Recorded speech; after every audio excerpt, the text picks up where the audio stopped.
Hello everyone, it's so good to be back with you all at MSS. For those of you who are unfamiliar with me, who don't know me very well, actually I my know you. yes, very good, fantastic. Go and My hold me. yes, my cell group was actually part of the pioneering group for Master Seed. So I have actually very fond memories of serving, and actually being in MSS. So it's really good to be with you all today. I hope you guys have been coping well through this whole COVID period. I grew up in youth ministry. I actually came to church when I was 16 years old. So those of you who know Reverend Jeremy Joe, your previous youth pastor, he was actually my schoolmate in Singapore Poly. So he was the one who brought me to church. And that's how I came into Chapel of the Resurrection. And we grew up in the youth ministry together, spent a lot of time together. We used to hang out in his home and whatnot, and then serve together, live concert in the worship ministry, in youth ministry, Master Seat. And I know how precious and important it is for youth cell groups to be able to hang out together and also serve in church together, worship together, just have fun together. So it's really a little bit sad that COVID has limited much of your interaction over the past year to like this, to virtual means like this, like Zoom. I know it's not ideal, and some people have said that wow, this whole Zoom thing actually can be a bit tiring. But I want to encourage you guys really not to give up, to keep pressing in, to keep attending your online, your Zoom services, and also to stick together as a cell group. Okay, to make deliberate efforts to attend cell group, to invest in your relationships with each other. Because trust me, the cell group will be one of your most important and precious circle of friends as you go through life together. I know that because I've been in my cell group. This year is 23 years already. So as a cell group, longer than some of you have been alive. So it's really a very precious group of friends. So somebody muted me. Don't want me to talk anymore. Bye. Anyway, my sermon topic today is titled Trapped.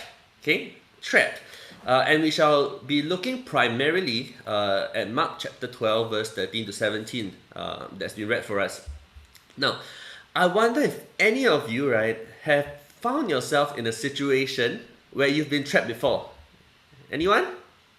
Yes? In a situation where you've been trapped before. Maybe the... Yes, I know. Who's that talking? Okay, maybe the lift broke down, right? And then you're trapped inside. Anyone stuck inside a broken down lift before? No, don't have. Or maybe the MRT. Okay, now MRT more likelihood of getting trapped MRT than in the lift. So maybe the MRT malfunction. And then you get trapped in the train in between stations. Just recently, right? I read the news. Some people were trapped inside for 3 hours. So that is nuts. Okay, so maybe you've been trapped before. Those of you who know me, right, know that I have two little boys, right? Have you met my two boys before? Seth and Mark, right? And boys being boys, they like to jump all over the place.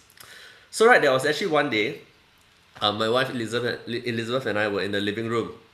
Then suddenly we heard a cry for help coming from the bedroom. It's like, oh no, help. Then we're like, oh no, what's going on? So we dashed into the bedroom, and here's what we found. Okay, come, let me share a short video with you all. Okay, here's what we found.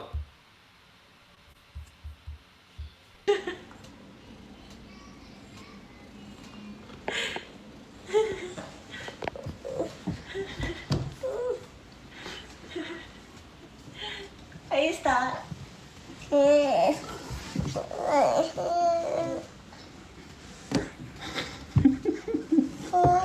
Bye-bye, we're going out. You stay here, right? No. No. Papa, let me out. I don't want. Yes, so I don't know how he got himself in there. So, my little boy, Seth, got stuck. Okay? Don't worry, you're like, wow, so me, he's stuck, you'll still film him. But because this guy's so cheeky, I want to teach him a lesson. Okay, don't worry, I asked for his permission to share this. He said, okay. So, here's something interesting and fun for all of you, okay? I want you guys to share some interesting experiences of being trapped or stuck somewhere, okay?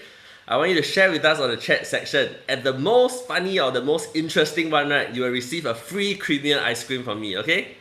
Creamy ice cream. Okay, so I've asked Shirley Bong to help be my judge. Okay, so you all can go on and share, and we'll pick the most funny and the most interesting one. Okay.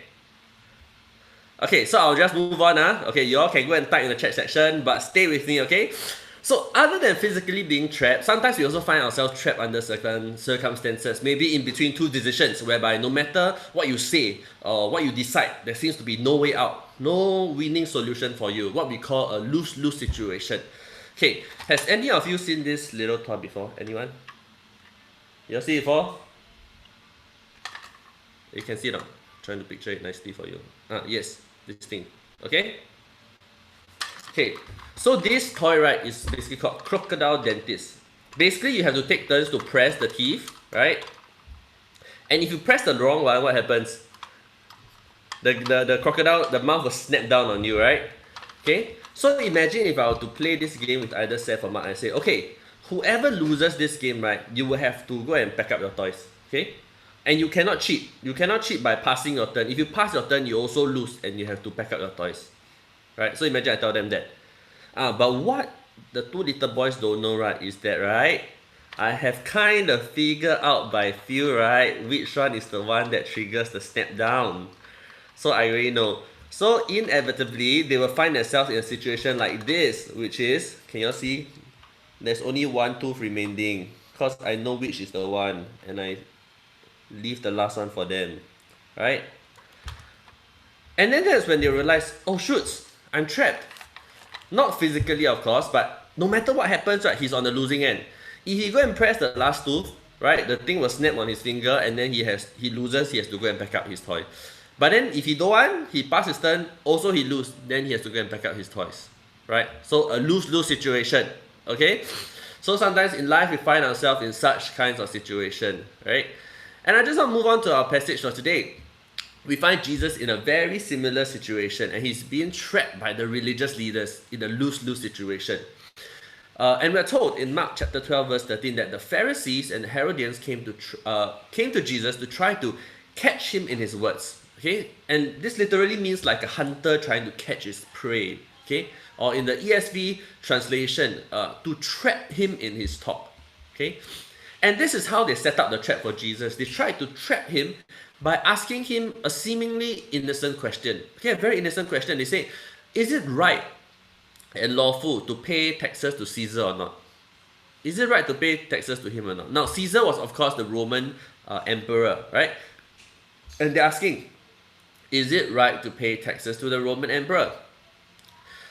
Now, if you're like me, and when you first come across this passage, right, some of you may be wondering, actually, how is this question a trap? Right? How is this a trap? It's just a very innocent question, right? Now, let me explain. Okay, to help you appreciate things in context a little bit, right? It's actually helpful to understand a little bit of history. Okay, so just stay with me for a little bit, okay? Just stay with me a little bit. You see, about 20 years before this incident, 20 years before, in the year 6 AD, right? There was this Jewish king called Archelaus, right? He was deposed or removed by the Romans. Okay, and as a result of that, this whole region of Judea came directly under the rule of the Romans, right? And when the Romans took over, they also instituted this thing called a poll tax on the residents of Judea. Okay, a poll tax is basically a tax on every adult. Okay, a tax on every adult. So as a result of this tax, right, okay, obviously they were not happy. So a Jew by the name of Judas the Galilean, he basically incited the people, and he rose up and led the Jews to revolt against the Romans, right? Saying, no, we're not going to do this. We don't serve anyone but God. No, we don't want to serve the Romans or pay taxes to you. So what happened? As you can imagine, the Romans basically responded by sending in their great armies, right? And to cut the long story short, they basically crushed the entire revolt and totally humiliated the Jews. And as a result of that, many Jews died. Right, so many Jews died as a result of this incident. So from then on, this poll tax, right, basically brought about a lot of very painful memories for the Jews. Each time they pay this tax, right, it's not just paying a certain amount, because actually it's not a huge amount. One denarius, they tell us, is 1 day's wages. So if you count today's in Singapore, maybe median income, right, is roughly about $150, $200 a year. So it's not a huge, unreasonable sum. We already pay more than that in GST every year already. Okay, so it's actually not the sum per se, but it's what this text, this one denarius represented and meant for them. It is a reminder of this very painful defeat, and also a symbol and a reminder of foreign dominance over them. Okay, so it's something very, very painful and very unhappy for the Jews. Okay, now with this understanding, we can now understand how this question was meant to trap Jesus, right? Because if Jesus says yes, it is right to pay taxes to Caesar, then what will happen? This will cause a huge uproar among his Jewish followers, and it will discredit him in the eyes of people. Basically, people will be super, super pissed off, right? But then I mean, you can imagine the sentiments that will go on in their mind. They say yes. If Jesus say yes, you should, right? You know, they'll be like, wow, what do you mean? What do you mean it's okay to pay taxes to Caesar? You know what they did to us or not? We have no God but Yahweh. We do not pledge our allegiance to Caesar. Are you crazy? Do you know what you're talking about or not? So you can imagine some of these things that will happen if Jesus say yes, right? And on the other hand, if Jesus said no, it is not right to pay taxes to Caesar. Imagine if he says that. Then what will happen? Obviously, he will get into trouble with the Roman authorities, right? So it seems that either way he answers, he loses out, right? Both ways he loses out. He's stuck in between a lose-lose situation. In other words, he's trapped, right? He's trapped. Now, my friends, I think it's quite unlikely that we will find ourselves in this same situation as Jesus, right? However, I think many of you can relate when I say that in life, we too can find ourselves trapped by our circumstances. In particular, and for many of you, trapped in between competing demands for your energy, for your time, for your devotion, right? For your efforts. Oftentimes, we have different types of pressure and expectations pulling at us from different directions. Different voices telling us what we ought to do, what we ought to say, what we ought to be like, how we ought to dress, how we ought to behave, what we need to do on social media, so on and so forth. And we are trapped and stuck simply because there is just simply no way of meeting all these expectations and pressures and demands that are being placed on us. And very realistically speaking, it can be expectations from your teachers. For those of you working, your bosses telling you that you need to work harder, right? You need to do more. You need to study harder. You need to pay more attention to this, have better attention to detail. Don't be so careless, and so on and so forth, right? And to be honest, sometimes it can even be unspoken expectations from church, right? And that happens, right? Telling you that, oh, you need to serve more. You need to join more committees, maybe. Take on more duties, right? Attend more prayer meetings. Or maybe from parents. Spend more time at home, do more housework, help with your siblings, devote more time and energy to your family. Or maybe from your friends or your boyfriend or girlfriend. Say, oh, we should go out more often, we should text each other more often, must text at least 50 times a day. If not, no count, right? Or sometimes, right, it can even be the demands, or very, very subtle, unspoken demands of culture and society. Have you realized that? There is always that pressure and expectation for us to look a certain way, to talk and behave in a certain way, or sometimes to do something crazy or impressive enough on social media. And the funny thing is you must do it impressive enough but appear don't try too hard, right? And this kind of expectations and demands to accumulate more followers, to have more likes, right? And these are all very real expectations and demands that pull at us all over the place. And with all these things, we often find ourselves, trapped, right? No matter which way we go, we somehow seem to not be able to please everyone. We somehow fail to meet someone's expectation of us, whether it's our church leader, our parents, our teachers, our friends, society, so on and so forth, right? And we really find ourselves very worn out and torn.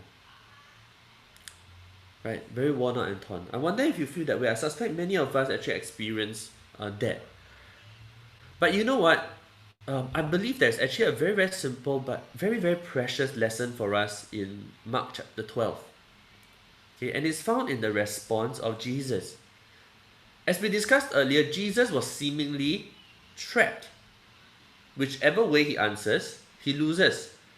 He either gets into trouble with the crowd or the Roman authorities.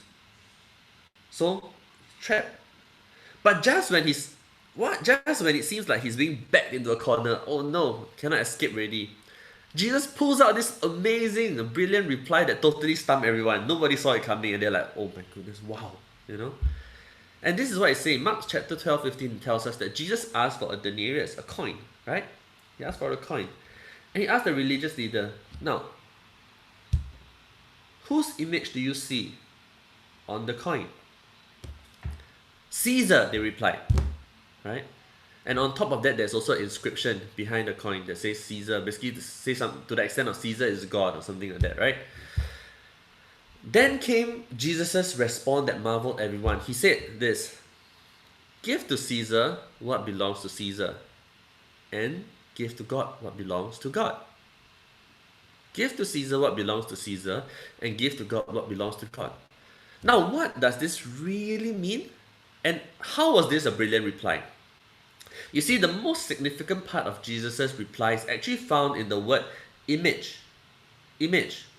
Because this word has a very, very clear allusion and implication to Genesis chapter 1, verse 27. It's something that the audience would immediately have realized. Okay? The allusion to Genesis chapter 1, verse 27. And this is what it says. It says, God created man in his own image. In the image of God, he created them. Male and female, he created them. So what Jesus was essentially saying was, now, since the coin bears Caesar's image, let it belong to Caesar. But human beings, us, you and I, whose image do we bear? We bear God's image, and so we shall belong to God. So go ahead and pay the taxes that are due to Caesar, but ultimately your whole lives, your whole being, your whole person belongs to God. You bear the very image of Almighty God. So give your lives to God. Give your lives to God. So with this reply, he satisfied both the Roman authorities and the Jewish crowd. But more importantly for us today, there is a lesson that we can draw here. There is a lesson that we can draw here. You see, in life, we can never run away from human expectations or responsibilities.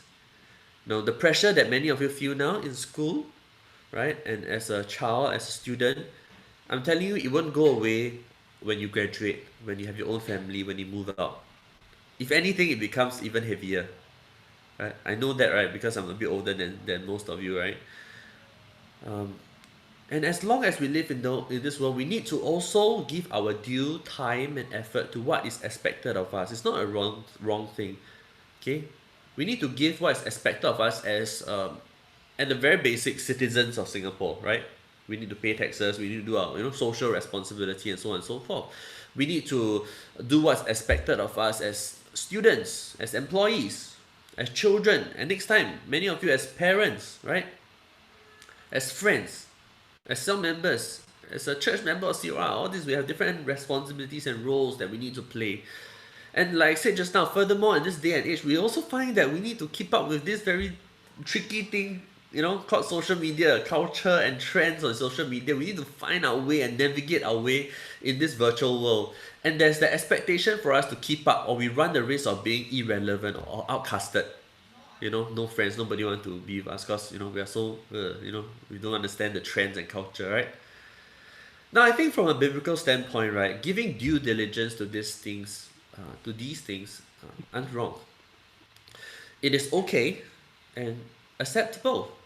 But I think the main thing that Mark chapter 12 teaches us today is that we need to navigate all these things with the understanding that ultimately our whole lives belong to God.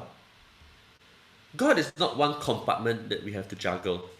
Okay, God is not one compartment we have to juggle. Okay, last week Kevin asked us to bring teddy bear, right? So I figured, must bring teddy bear. So maybe it will help y'all remember the lesson if I show you a cute teddy bear. So God is not one little compartment that we have to juggle. It's not like, okay, work, right? Then studies, right? Family, and then this is God, right? And then this is us. Then so often we are being put like all over the place, like you know, put all over the place, right? Okay, better won't put too hard later. Seth kill me. I'll break his teddy bear, right? So it's not like this. It's not, you know, we don't see all these things as different compartments of our lives, right? But rather to understand and to have this mindset that all of us belong to God. Because if we begin to compartmentalize and see that it's like, oh, these are all different parts, then we will always be in a perpetual state of tension. Because we'll feel that different things are always pulling, and everything wants a piece of us, and we won't be able to cope. We won't be able to cope. So rather than compartmentalizing our lives, today's passage reminds us that our whole lives belong to God. And we need to operate, we need to live our lives from this perspective, with this mindset, right? Because when we give our whole lives to God, then we will realize that actually, instead of having many expectations, now there is just one expectation. Just one. Okay? And it is to love God and to follow Him. Just one. To love God and to follow Him. No longer many expectations pulling us. Just this one. And with this mindset, our studies, our work, our family, our church commitments are no longer different things competing for our devotion and allegiance, but they all fall under God. And all these things now become expressions of how we love and serve God. When we try to do well in these areas, we do it from a posture of peace and rest, and as our expression of worship to God, no longer out of fear and anxiety, or insecurity, or simply because we are being pressured to do it. And I want to assure you that this is by far a much better and peaceful state to be in. We will find that we become a lot freer. We are no longer, we begin to break out of that trapped feeling, right? Because we are no longer studying or working for studying's sake, or to prove our worth, or try to please people, because it's just not possible to please everyone. But we do all these things, our responsibility, right, as an expression of love and service to God. All these things, we can do them, we try to do them well, but they all fall under God, because our whole being, our whole life belongs to God. And sure, I mean, by now some of you immediately what comes to your mind is that, hey, you know, Cal, you say this, but it potentially means that, you know, I invest less in my studies, so now I'm really all in, you know. And if you ask me to do that, then it can potentially mean that I end up with maybe a lower grade, right? Or it means that we disappoint some people, right? Or we achieve less in the eyes of society, of men, right? But you know what? I actually think that is fine. That is okay, you know. Because we live in a world whereby everyone we work with demands everything of us. Have you realized that? That's a bit of the culture. Don't get me wrong, I'm not saying that expectations are unhealthy. Don't go back and tell your parents, no, you know, I don't follow your expectations. I don't think, that's not what I'm trying to get at. So there are such things as healthy expectations, but you know, I'm just targeting a certain trend that we see here in Singapore, because by and large, most of us can agree that in our Singapore culture, we lean a lot more towards the other extreme, whereby the expectations placed on us can be so unrealistic and so overwhelming, just pressing us down, pulling at us all over the place, right? Like, you know, the people you work with, your teachers or what, they expect you to prioritize your studies, right?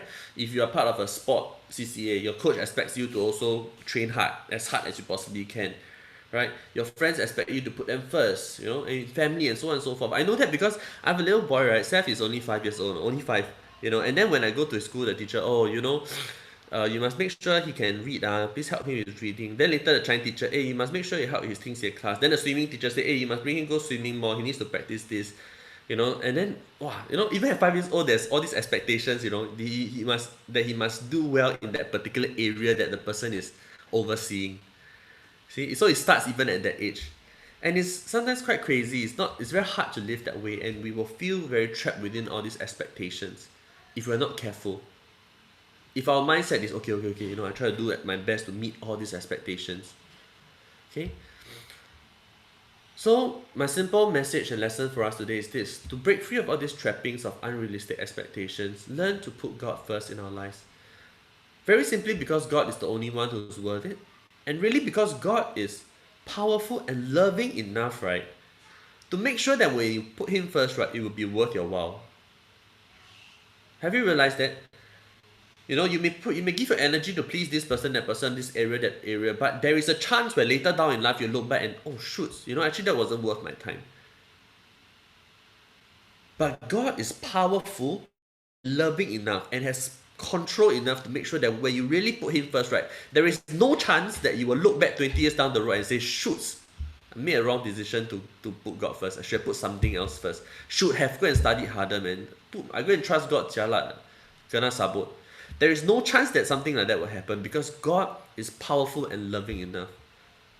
And I understand that by experience because just one simple thing, when I first entered full-time ministry 12 years ago, right, I was really, really worried, no, like, God, if I make this decision, I feel you calling me, but when I make this decision, would I regret or not? Will I end up with, like, no money to buy house, cannot get married, you know, and so on and so forth? And that was a very, very real worry, real struggle, right? And that back then I was already dating Elizabeth, right? So it was really a struggle. And I was like, oh no, how are we going to manage? You know, is it even possible? Should I even try to marry you or not? You know, it's like, can I take care of you? You know, not very very real, you know. But 12 years down, and I can tell you, I never lacked a single thing. All these 12 years, God really took care of me, you know, in this one aspect of my life, and I can go on about other aspects also. So that's something that I want to just leave with you all and encourage you all to put God first. It's not something you will never regret that. Okay. Now I'm just going to close here. You know, partly also time is running short. You know, I was thinking, okay, maybe I can give some practical ways to do it. But I figured, hey, you know what? I think it's more important, right, for you guys to seek God for yourselves, right? And I've asked Bella to lead us in a response song.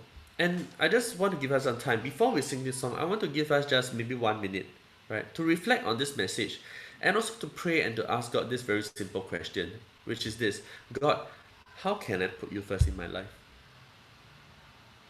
How can I put you first in my life? Right? And each of you will have unique situations that you're in. But I believe that God is, you know, God is present. And as you seek God with a sincere heart, I know and I believe that the Lord will show you and guide you just how to do it. Is that okay? So I'll close here. I'll just give us a moment. And Bella will just maybe play a little bit for 30 seconds or a minute.